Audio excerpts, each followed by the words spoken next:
I often find myself wondering, why am I the way that I am?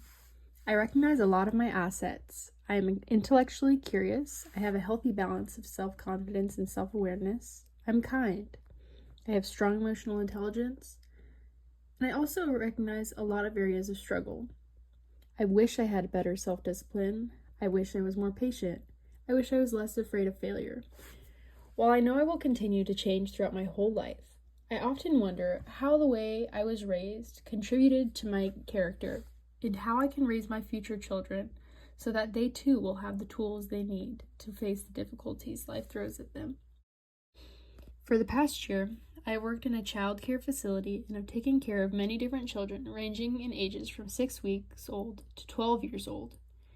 It is hectic, but we have a good time, and I have loved building relationships with the kiddos and their moms. I get to observe how they interact with their siblings, friends, and strangers. I watch them encounter and resolve conflict. I watch them handle new experiences and wrestle with big emotions. No two children ever are the same, and I can't help but wonder why. In this video, I'm going to explore the human developmental theories of social learning and behaviorism through the lens of this experience working in childcare. In my job, not only am I able to see real-life examples of these theories playing out, but by applying them, I'm able to come alongside the kids, even in this short time that I'm with them, to help them grow as humans, if I can. Even though it is wild in there, I think at the very least, knowledge of these theories can help to not hinder their development. Starting off with social learning. Social learning is a theory that proposes that learning occurs through observation, imitation, and modeling from those around you. It explains the interactions between cognitive elements and the environment as people internalize direct social interactions or indirect observations of others. One example of this that I observed in childcare was one day a girl came up to me, concerned about her younger brother. She said, "Jameson never used to hit. He used to be the sweetest boy. He must have learned from John because he certainly didn't learn from our house." This made me wonder, could this truly be how this works? I often watch John hitting his younger brother and sometimes even other kids who he has conflict with. So that made sense. But if Jameson learned it from John, did John also learn it from somewhere else? How does a child begin hitting others? Certainly not all children who have witnessed hitting hit.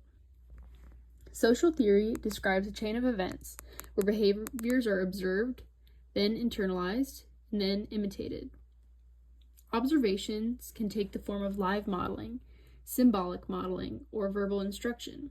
In this example, it took the form of live modeling. Then, the mental state of an individual is important. What are their motivations? How is their emotional state? Are they even paying attention?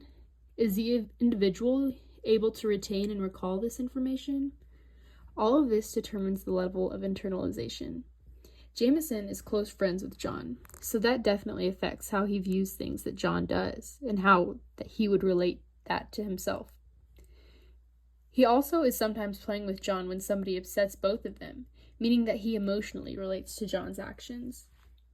Then, of course, there comes imitation. Learning does not always lead to a behavior change, nor does reproduction come without practice. If Jameson's memory of this faded before he faced this kind of conflict again, the behavior likely wouldn't become triggered again. Reinforcement is also important, which leads us into the next theory that we are discussing today, which is behaviorism.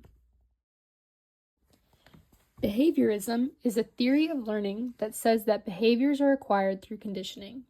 This theory relies less on an individual's internal cognitive state and more on their environment.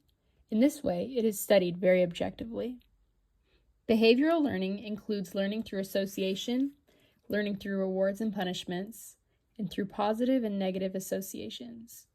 On the left in this image, you see the dog associating the ball with the bone, even when they are no longer together. This is an example of behaviorism through association. Similarly, in the center image, you see a child being punished for having a messy room and rewarded for organizing his belongings. This is an example of behaviorism through rewards and punishments. On the right, you see aversion therapy, which converse to association pairs a certain behavior with unpleasant stimuli.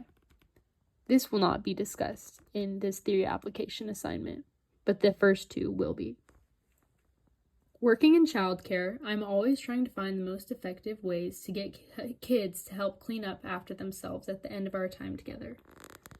Cleaning was something that I struggled with for a long time growing up with, and a task that I often dreaded and felt that it was something I was bad at. While I want the room clean, I also don't want the kids to dread the task of cleaning up like I did. Using the theories of behaviorism, I try to change how kids approach cleaning. The first aspect of behaviorism I try to target is association. Near the end of our time, I announce that they have 2 minutes to clean the entire room, and if they do this, they can have a sticker. By giving them a set amount of time, they tend to work more efficiently, and it also helps them know that it won't take forever. I think that it's a part of learning through association and limiting the negative things that hinder the anti-behavior. I always end up cleaning most of the room anyways, and have even stopped keeping a real timer because I want them to always be able to finish what they have started and have a sense of achievement when their work is done. Accomplishing something in a set amount of time is another way to motivate kids because they scaffold their competitiveness with their task, and those same feelings of accomplishment are associated with finishing cleaning a room. The most obvious motivation for the kids, though, has to be a shiny new sticker as the major reward for the task. Every kid loves stickers, and it definitely motivates them to work hard. This is a part of the reward-based aspect of behaviorism, reinforcing positive behaviors. Now, while this approach works every time to get the room clean, it is important to be critical of it to see if it is a valid application of behaviorism. When I don't do this, the common reaction for most kids when they look at a messy room as the one we clean is to be overwhelmed. The simple ask almost never causes anyone under the age of 7 to help clean up. This will take forever, they say. I don't like cleaning. Why? I ask. It's not fun, they say, or something of the sort, when I just ask them to clean up without any rewards. I've had kids come up to me asking, when are we going to start cleaning up? Because they associate it with either stickers, their parents coming to pick them up, a fun competition, or some other motivation for that specific behavior. But whatever it is, I think this is evidence that behaviorism is at play when motivating these kids to help clean up.